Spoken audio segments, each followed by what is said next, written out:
introduce your bill, and your lead proponent Okay, is okay, Alicia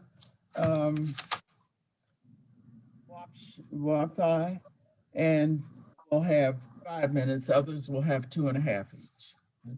okay. Can you hear me, Madam Chair? Thank you. Yes. Uh, SB 441 is vital legislation help, that will help save Maryland money and provide much needed care to a very vulnerable population, especially now in the age of COVID-19. The legislation is being pushed by the parents and the caregivers who would be providing these services. I hope that you will please turn to their written testimonies after the hearing to understand how important this program is to so many Marylanders. And I hope that you will listen carefully not only to the anecdotes, but the logic of their arguments. The only resistance to this change seems to be based on a misunderstanding of federal requirements, the needs of families, and of course, the cost. The bill forms an advisory council for self-directed services. The council would provide recommendations to the Maryland Developmental Disabilities Administration. There are some clarifying provisions to attempt to restore the program to the intent behind the 2005 New Directions Waiver, an independent plus program to ensure that residents with developmental disabilities are able to self-direct their lives. The concept was to include self-direction, day-to-day care, hiring of employees, and allocation of funds. However, since 2013, access has been considerably reduced. Self-directed individuals have lost the availability for things like overnight support, had individual transportation options reduced, and funding has been restricted for therapies like art and writing programs. Self-directed services are offered through Community Pathways waiver at the DDA. This is service delivery for individuals with developmental disabilities and are designated representatives who wish to exercise more choice, control, and authority over their supports. Self-direction gives waiver participants and their families greater control over the services they receive and how they receive them and who provides them. At the same time, people who self-direct must be willing to take on the responsibility of managing their services. We would ask and respectfully request that you review the short 7-minute video that was emailed to your offices last night. You should have that, and review the FAQs provided in the written testimony, which is helpful and provides a wonderful summary. The advocates have done a very stellar job of explaining their views and justifying their effort from common sense and financial concerns. The need for this legislation was enhanced after the Maryland Department of Health RFP for a physical management service to determine whether the applicant for self-direction was competent to self-direct. Our advocates argue with the right supports, anyone can self-direct. The assumption should favor the individual competence. The out-of-state physical management services exhibits monopolistic behavior and serves as administrative service. The support broker is defined in this legislation because we have strayed from the original intent, where they were supposed to serve in a fiduciary duty to advocate on behalf of and as directed by the individual who does use those self-directed services. The advisory council would include the Department of Human Services, DDA, Department of Disabilities, Nursing and Waiver Services from Maryland's Medicaid Office of Long-Term Support Services, Interagency Transition, Council for Youth and Disabilities, Division of Rehabilitative Services. SDAN members, individuals who self-direct their services, family advocates of people who self-direct, a support broker, coordinator of community services, a delegating nurse, Maryland Developmental Disabilities Council, Disability Rights Maryland, People on the Go, the ARC of Maryland, Maryland Works, a physical management provider, and a direct support staff member. Finally, we feel that the physical note is not accurate and the act does not jeopardize the advantage. The advocates can get into the details and the weeds about more important factors as they have breathed and lived this, and they know all the particulars. For these reasons, I respectfully request and urgently request a favorable on SB 441, and I'd like to turn it over to the advocates at this time. Thank you, Madam. Okay, are there any questions for the sponsor? Okay, seeing none, then we're going next to Alicia Wapall. You have 5 minutes and the other speakers will all have 2.5 minutes. Good afternoon. Thank you. My name is Alicia Wopat. I'm the president of the Self-Directed Advocacy Network, or SDAN, an all-volunteer organization, and I'm the proud mother of a son with autism who's in his 5th year of self-direction. If you haven't already, again, please watch the video. It's 7 minutes, and read the stories from our member in your written testimony. In combination with what you hear today, you will truly understand why we need your support for SB 441. It's important for you to know that the Federal Centers for Medicare and Medicaid Services, CMS, defines self-directed services as allowing, quote, participants to have the responsibility for managing all aspects of service delivery in a person-centered planning process. Self-direction promotes personal choice and control over the delivery of waiver and state plan services, including who provides the service and how that service is provided. Participants are afforded this decision-making authority to recruit, hire, train, and supervise the individuals who furnish their service, end quote. The CMS allows states wide latitude in how they implement these programs, and Maryland's DDA is moving away from allowing the participants to control how and by whom they receive supports. Self-direction has been severely curtailed here in the last 6 years, and nothing in this bill jeopardizes federal dollars. Our bill is simple in that it seeks a restoration of previous levels of choice and control, where incidentally all federal matching funds were available, contrary to MDH's contention. An option that was once individualized, person-centered, and efficient is morphing into one that is ever more standardized, state-centered, and costly. Policy and procedure changes have included some of the following: restrictions on who is eligible to self-direct, restrictions on the participant's team choice to hire family members when that is the participant's preference, restrictions on the amount and scope of assistance of the support broker, who's really the only professional with a fiduciary duty strictly to that person. Support broker roles have been shifted to overburdened and undertrained coordinators of community services. There's been an elimination of individualized transportation arrangements so people have funding to get to their community activities. Severe restrictions on funding for activities and therapies like music and art, riding. It seems to be future elimination of choice and competition for essential fiscal management services when we all know that choice increases quality and it decreases cost. Contrary to MDH's opposition letter, the 4% COLA that you all voted to give DDA participants has not yet been given to most self-directed participants for FY21, 7 months after the fact. It is certainly not duplicative. At a minimum, 60% of our members state that they do not have it yet. A mere 14% that did submitted that say that they had to really fight for it, fight to get it, citing repeated requests and conversations with their community coordinators of community service and DDA directly. Now, I will say after submitting my written testimony for this hearing on Friday, I learned that DDA had taken the first steps to award SD participants their COLA. So we shall see how that will work out. Continuing on with my list, they have created dysfunctional methodologies and procedures that are hurting participants by causing confusion and very long delays. They've eliminated overnight supports as a self-directed option.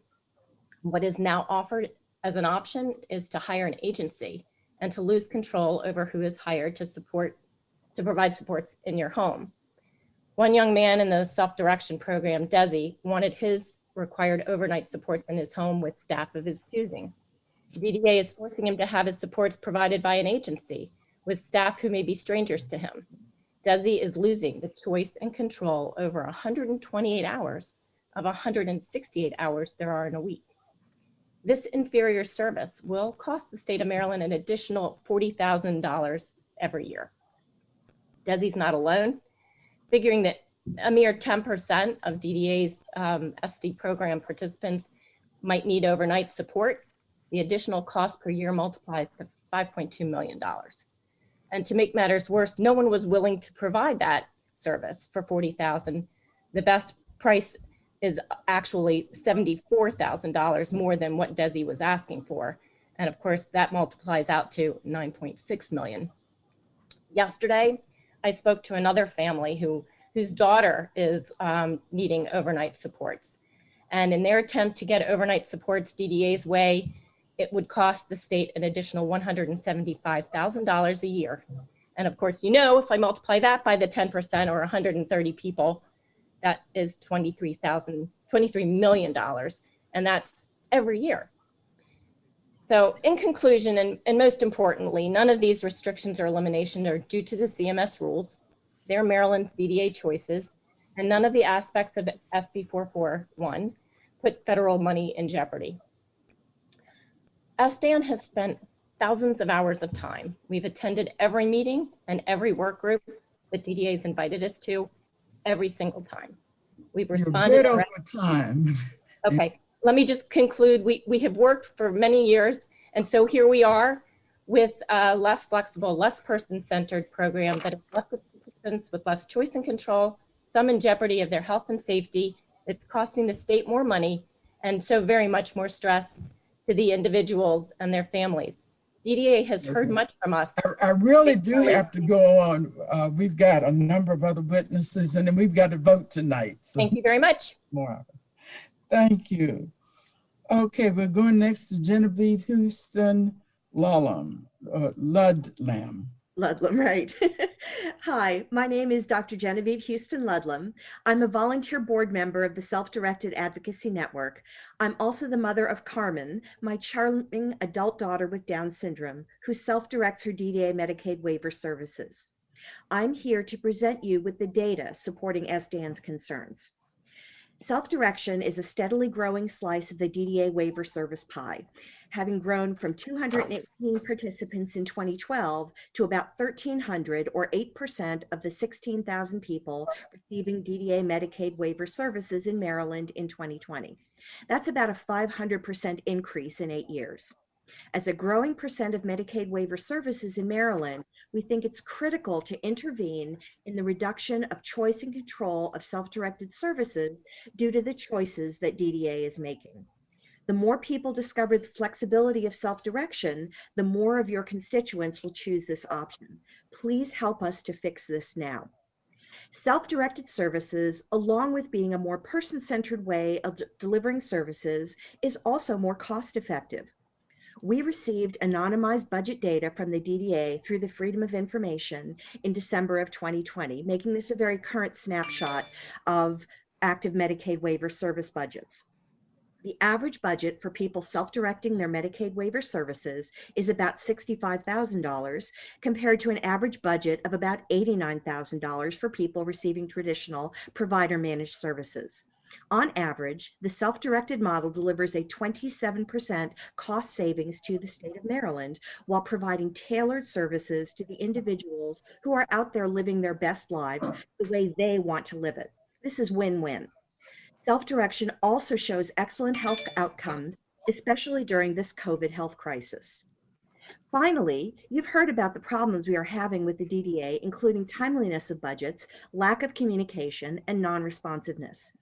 SDAN conducted a survey of their membership on these issues in December of 2020.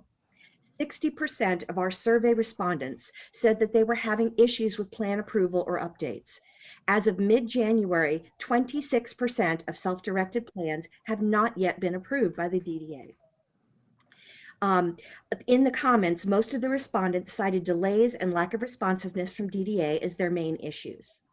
Let me conclude with briefly sharing my own personal experience. You know what? Your time is up. Did you put it also in writing for us? Yes, this is all in my written testimony. Okay, that's going to be helpful. Let me just conclude with one sentence. So we're asking for accountability for the DDA and to streamline self-directed services to restore participant choice and control and to save the state money. This is win-win. Thank you very much for your attention. Thank you. Are there any questions for this witness? Okay, then we're going to Margaret Carter. Hi, my name is Margaret Carter, and I'm addressing MDH's objections and the fiscal note. So the MDH letter of objection and the fiscal note on the Self-Direction Act inspire fiscal fear, but lack substance. You have my complete testimony. Today, I respectfully address just 3 issues. Item 1, MDH has said the act is contrary to the recommendations from the Office of Legislative Audits. However, Gregory Hook of OLA notes that his office finds that the act is not contrary to its recommendations. Hook believes the department may have misunderstood OLA's 2019 report. Item 2, the fiscal summary forecasts that the act will result in additional costs of $3.3 million in FY 2022 for staff to reestablish and administer a new self-directed services waiver and staff the advisory council.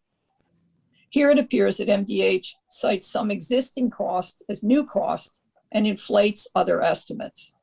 If a new waiver dedicated to self-direction would actually result in costly operational challenges cited by the department, the council would doubtless recommend that DDA revise the existing community pathways waiver to include self-direction principles instead.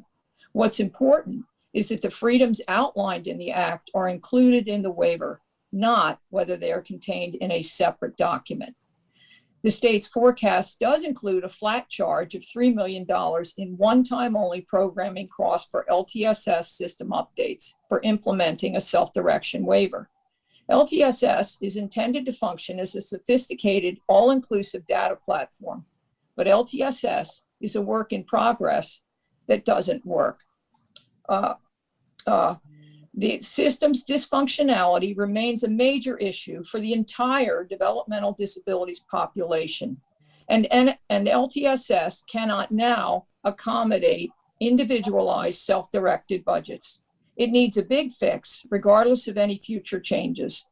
And common sense dictates that any well-functioning data platform should have the capacity to migrate participants from one DDA program to another. Item 3. MDH states that the act jeopardizes the CMS federal match because of its description of the support broker.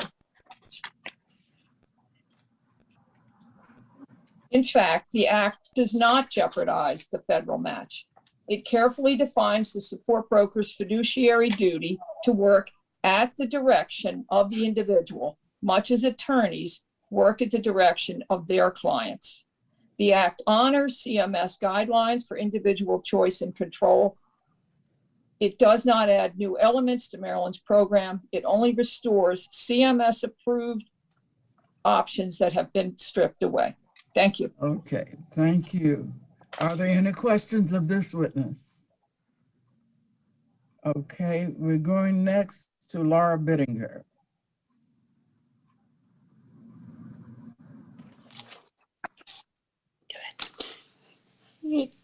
Hi, everyone. Will you please do this?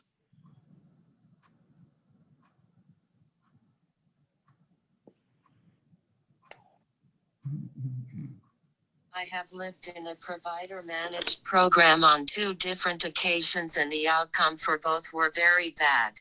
Main reasons these were not positive experiences were due to improper medication regimen and inadequate seizure monitoring. I hope the role of the support broker can be expanded to help me, as previously New Directions, now self-directed services. The role of the support broker involves assessment of needs, staff requirements, budget oversight, and general support of me. These duties are very important for my success in self-directed services. The benefits of self-directed services using family as staff far outweigh the cost of any other alternatives. Thank you very much.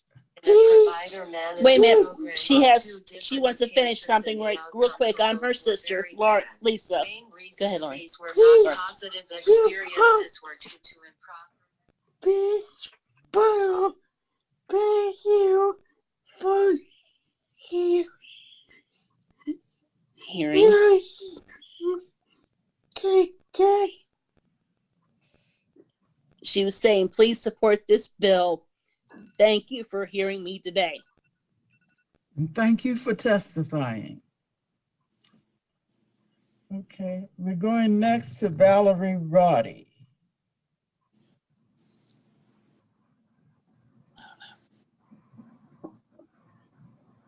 Good afternoon, Chair Kelly, Vice Chairman Feldman, and members of the committee. My name is Valerie Riley. I'm the Director of Fiscal Services and Operations for the Developmental Disabilities Administration. As you will hear from Deputy Secretary Bernard Simons, the DDA is committed to the self-direction model of service, and we want the program to continue to grow. However, the department does have concerns with Senate Bill 441. The first is the potential loss of federal revenue. The department has concerns that some of the aspects of the bill are contrary to CMS requirements. These concerns are outlined in the written testimony submitted by Marlena Hutchinson from Medicaid. In fiscal year 20, the DDA spent approximately $62 million on self-directed services, of which half, $31 million, is attributed to federal matching funds. The second concern, assuming the program continues as a waiver program, is ensuring financial accountability of the program. Senate Bill 441 would require the department to make financial management services a waiver service instead of an administrative function. Waiver services require choice, which means the state would have to contract with and manage multiple vendors. Currently, there are 2 FMS agencies. One supports 80% of the self-directed participants, and the other supports the remaining 20%. Centralizing the function and keeping it as an administrative function enables the department to provide the requisite oversight that is required to ensure that funds are spent appropriately. This issue of the FMS is also related to finding number 4 of the 2019 OLA report. The third issue is allowing support brokers to have a fiduciary role, which means acting in the best interest of the person and taking care of the person's money. In this case, we're talking about the DDA funded budget from which the support broker is paid. The department believes this creates a conflict of interest on the part of the support broker.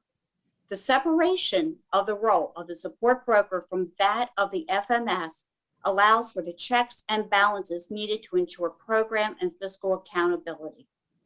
Lastly, the current departmental resources are insufficient to support a separate waiver, monitor multiple FMS contracts, oversee the expanded role of support brokers, and support the advisory council as outlined in the legislation. I thank you for allowing me to share the department's concerns about Senate Bill 441. Thank you. Are there any questions?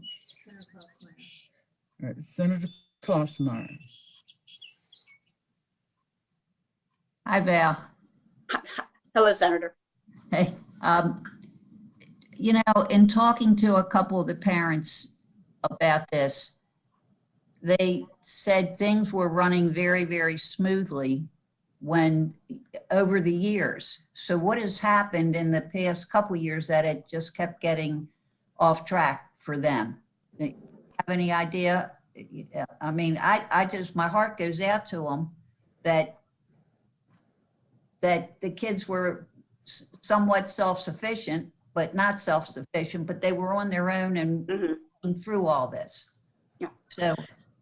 So, Senator, I do believe that Deputy Secretary Simons will be addressing some of those issues, but there have been some changes at the federal level in terms of making sure that we are in a alignment with the federal assurances. There are 6 assurances that accompany all waivers. When DDA moved New Directions into the Community Pathways waiver, it was in an effort to streamline and to allow more flexibility so that they could move from self-directed to traditional, and quite honestly, from traditional services into self-direction without having to disenroll from a waiver and reapply.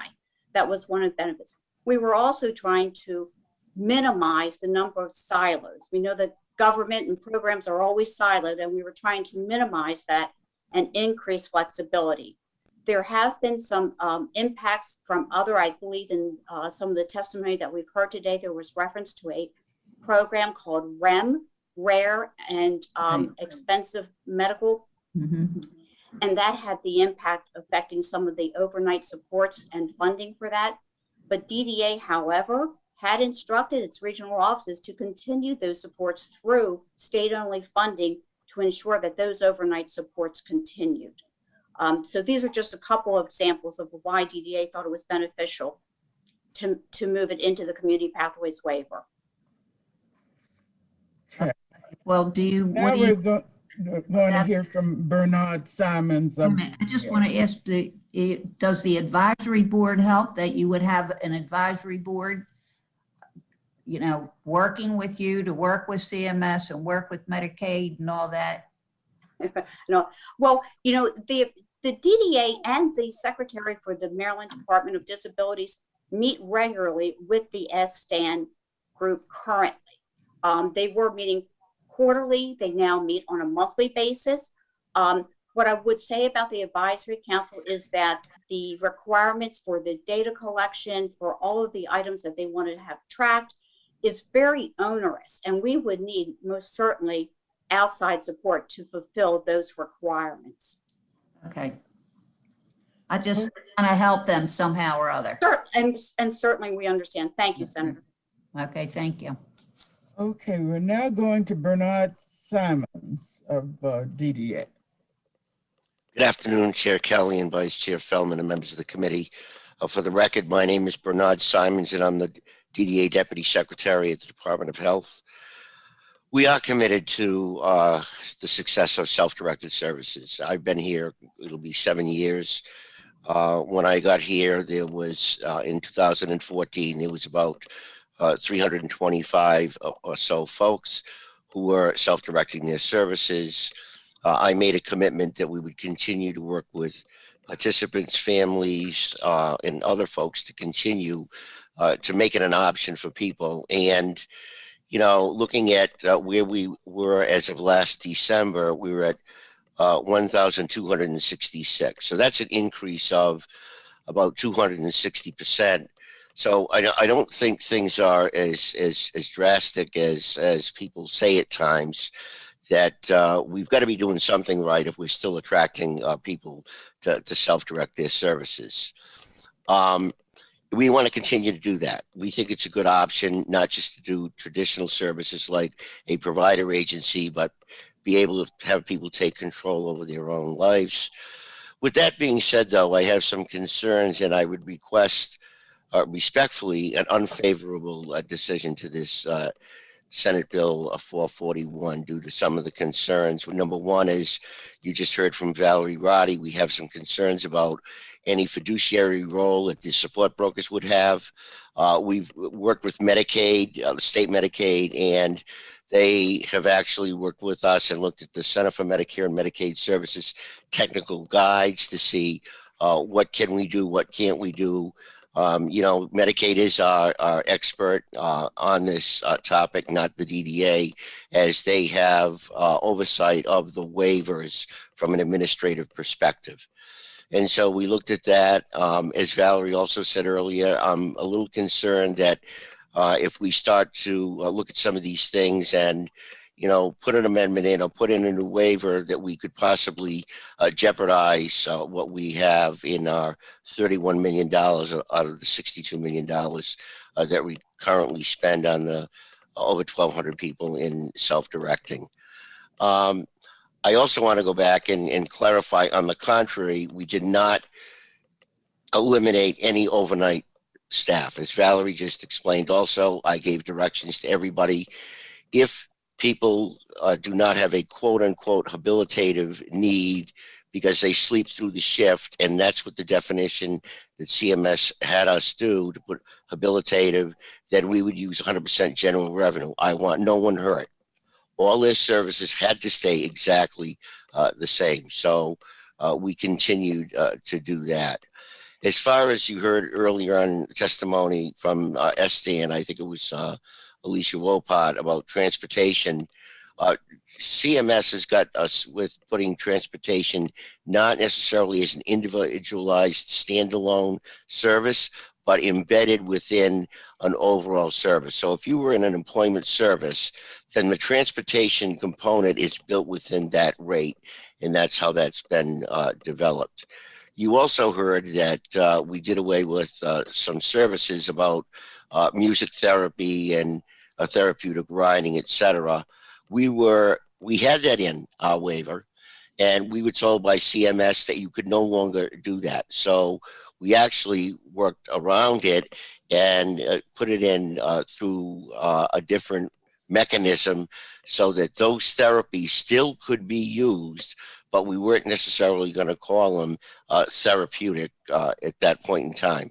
I mean, if you go horseback riding and it's therapeutic and it's good for sensory stimulation and body alignment and all this stuff, it's almost, in my mind, somewhat bureaucratic on the part of CMS, but it is what it is, and it's their playbook, because we take an awful lot of money in the DDA through the waivers from the Center for Medicare and Medicaid Services.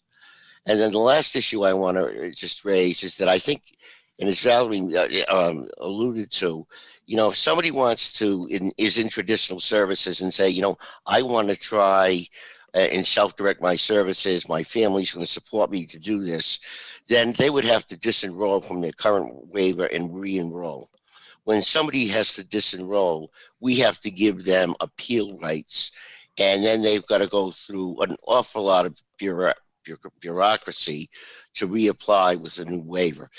This, when you look at the application that we give to CMS, has a checkbox under a service. So Chair Kelly is in employment services, and then it's a question of a checkbox underneath when CMS says, how is this going to be delivered? And we do a checkbox and we say self-directed, and we do another checkbox and say it's traditional.